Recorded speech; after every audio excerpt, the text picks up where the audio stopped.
आज हम बात करने वाले हैं ICICI Prudential Sensex index fund के बारे में। पिछली वीडियो में हमने जाना था ICICI prudential US blue chip fund क्या है, कैसे काम करता है, उसका फुल डिटेल रिव्यू हम लोगों ने किया था। अगर आप लोगों ने वो वीडियो नहीं देखी है तो आप वो वीडियो देख सकते हैं। नीचे डिस्क्रिप्शन में भी लिंक दे दिया है और ऊपर कार्ड्स में भी लिंक दे दिया है।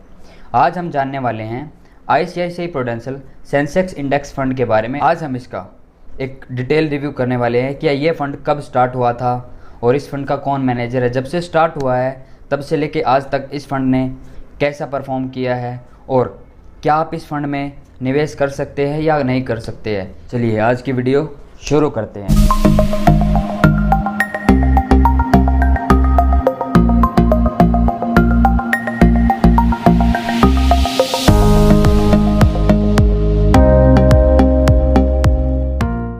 सबसे पहले ICICI Prudential Sensex index fund क्या है। ICICI Prudential Sensex index fund एक open ended equity scheme fund है जिसके द्वारा आप भारत की शेयर मार्केट में लिस्टेड टॉप 30 कंपनीज में पैसा निवेश करते हैं। जैसे कि एग्जांपल के लिए Reliance industries, TCS, Infosys, Hindustan Unilever, Maruti Suzuki, इस तरह की टॉप कंपनीज में पैसा निवेश करता है। ये फंड 21 सितंबर 2017 को 9.85 रुपीज़ की एनएवी के साथ लॉन्च हुआ था और आज का इसका एनएवी प्राइस है 9.48 पैसा। और अब हम बात करते हैं इसके फंड मैनेजर के बारे में। इस फंड का फंड मैनेजर है केजाद एग्लिम, जो कि 14 सितंबर 2017 से इस फंड के साथ रेगुलर काम कर रहा है। और अब हम बात करते हैं मिस्टर एग्लिम के एजुकेशन के बारे में। मिस्टर एग्लिम ने एमबीए और एमकॉम फाइनेंस में किया है।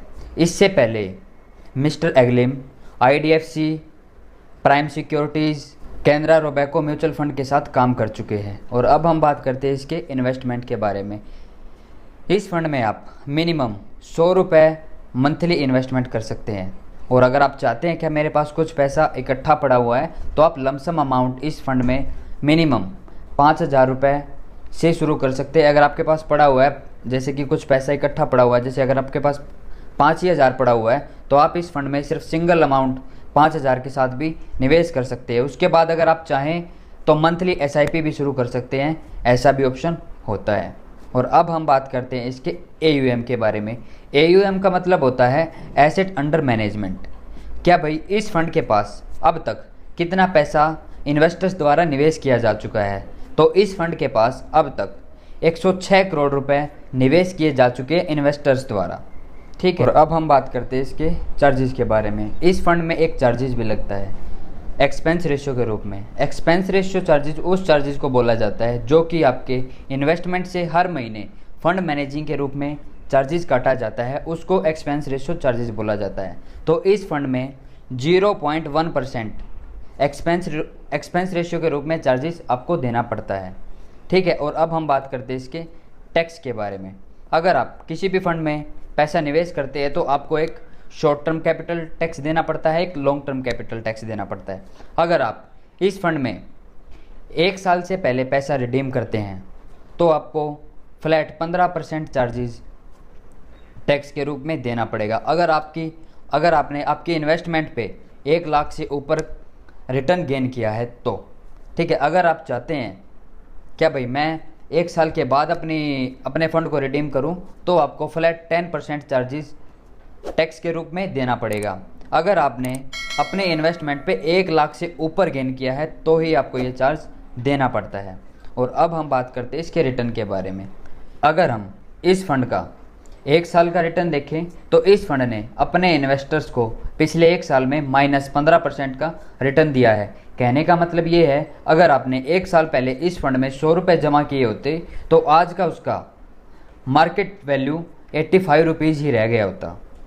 ठीक है। और अगर इसका ऑल टाइम रिटर्न देखें तो इस फंड ने जब से शुरू आया तब से लेकर अगर आज तक का इस फंड का रिटर्न देखें तो इस फंड ने अपने इन्वेस्टर्स को -2% का रिटर्न दिया है। और अब हम बात करते हैं इसके रेटिंग्स के बारे में। इस फंड को क्रिसल द्वारा 3 स्टार रेटिंग मिली हुई है। ठीक है। और अब हम बात करते हैं इसके प्रोज और कॉन्स। प्रोज और कॉन्स का मतलब होता है फ़ायदा और नुकसान। इस फंड का पहला फ़ायदा है लोअर एक्सपेंस रेशियो। इस फंड में सबसे कम एक्सपेंस रेशियो चार्जेस लगता है एज कंपेयर टू इसके और अलग जो फंड है, इसी कैटेगरी के अलग जो फंड है उनमें ज़्यादा चार्जेस लगता है। इस फंड में 0.1% ही चार्ज लगता है आपको एक्सपेंस रेशियो के रूप में। और दूसरा फ़ायदा है इसका, एग्जिट लोड चार्जेज इसका 0 है। अगर आप चाहते हैं अगर आप सोचते हैं क्या भाई मैंने आज पैसा निवेश किया है और मैं कल ही पैसा निकालना चाहता हूँ, तो आपको इस सिचुएशन में कोई चार्जेस नहीं देना पड़ेगा। ये एक इसका फ़ायदा है। और अब हम बात करते हैं इसके कॉन्स के बारे में। कॉन्स का मतलब होता है नुकसान। इस फंड का पहला नुकसान है AUM is less then 500 crore. AUM का मतलब है एसेट अंडर मैनेजमेंट। क्या भाई इस फंड के पास अब तक 500 करोड़ से कम पैसा ही निवेश किया गया है, इसलिए एक नुकसान इसका ये है। और दूसरा नुकसान है age is less than 3 years. कहने का मतलब ये है इस फंड को शुरू हुए 3 साल से कम समय हुआ है, एक इसका नुकसान ये है। तीसरा नुकसान है 1 year returns are lower than the benchmark. कहने का मतलब ये है क्या इस फंड ने अपने बेंचमार्क को बीट नहीं किया है पिछले 1 साल में। ठीक है, ये हो गए इसके नुकसान। और अब हम बात करते हैं इसके इन्वेस्टमेंट ऑब्जेक्टिव के बारे में। इन्वेस्टमेंट ऑब्जेक्टिव का मतलब होता है किसी भी फंड का एम या गोल, क्या भाई ये क्या अचीव करना चाहता है। तो इस फंड का एम है क्या भाई मैं अपने बेंचमार्क को बीट करते हुए कॉन्स्टेंट अपने इन्वेस्टर्स को एक अच्छा रिटर्न दे सकूँ। और अब हम बात करते हैं इसके बेंचमार्क की। इस फंड का बेंचमार्क है S&P BSE Sensex total return index. इस फंड का ये बेंचमार्क है। और अब हम बात करते हैं कौन इस फंड में निवेश कर सकता है कौन नहीं। ये मेरा ओपिनियन है अकॉर्डिंग टू मी। मैं आपको रेकमेंड बिल्कुल भी नहीं कर रहा हूँ कि आपको इस फंड में निवेश करना चाहिए या नहीं करना चाहिए। मैं सिर्फ आपको मेरा ओपिनियन बता रहा हूँ। जो भी इन्वेस्टर रिस्क नहीं लेना चाहता, जो भी इन्वेस्टर रिस्क बिल्कुल भी नहीं लेना चाहता, वो इस फंड में निवेश बिल्कुल ही ना करें। ठीक है, और कौन इन्वेस्टर इस फंड में निवेश कर सकता है? जो इन्वेस्टर्स लंबे समय के लिए किसी म्यूचुअल फंड में निवेश करना चाहता है तो ये फंड उसके लिए एक अच्छा ऑप्शन हो सकता है, क्योंकि लॉन्ग टर्म में कोई भी म्यूचुअल फंड एक अच्छा रिटर्न दे सकता है। ठीक है, और मैं आपको ये भी बता देना चाहता हूँ कि जब भी आप किसी भी म्यूचुअल फंड में निवेश करते हैं तो आपको उस म्यूचुअल फंड का पूरा ट्रैक रिकॉर्ड चेक करके ही निवेश करना चाहिए। क्या भाई उस फंड ने गिरते मार्केट में कैसा परफॉर्म किया है और बढ़ते मार्केट में कैसा परफॉर्म किया है। अगर वो आपकी रिसर्च के हिसाब से आपके हर पैरामीटर पे खरा उतरता है तभी आप उस फंड में निवेश कीजिए। मैं आपको कभी भी रेकमेंड नहीं करूंगा कि आपको इस फंड में निवेश करना चाहिए या किसी भी फंड में निवेश करना चाहिए। मैं आपको हमेशा किसी भी फंड का एक बेसिक रिव्यू करके आपको देता हूं। मैं सिर्फ नॉलेज पर्पज़ के लिए वीडियो बनाता हूं, जिससे आपको किसी भी फंड की कुछ बेसिक जानकारियाँ मिल सके। मैं आपको रेकमेंड कभी नहीं करता कि आप इस फंड में निवेश कीजिए या नहीं कीजिए।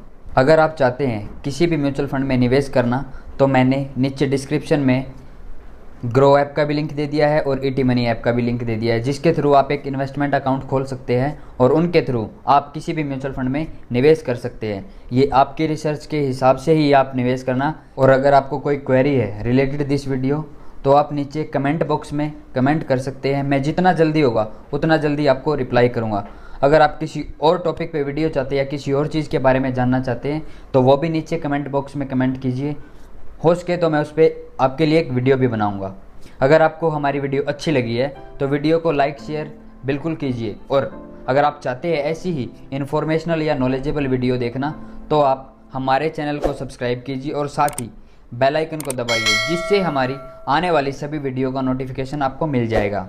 और अगर आप चाहते हैं हमसे जुड़ना तो मैंने नीचे डिस्क्रिप्शन में अपने सभी सोशल मीडिया हैंडल्स के लिंक डाल दिए हैं, चाहे तो जाके आप उनको ज्वाइन कर सकते हैं। आज के लिए वीडियो में सिर्फ इतना ही। मिलते हैं आने वाली किसी नई वीडियो में। तब तक के लिए नमस्कार, धन्यवाद, बाय।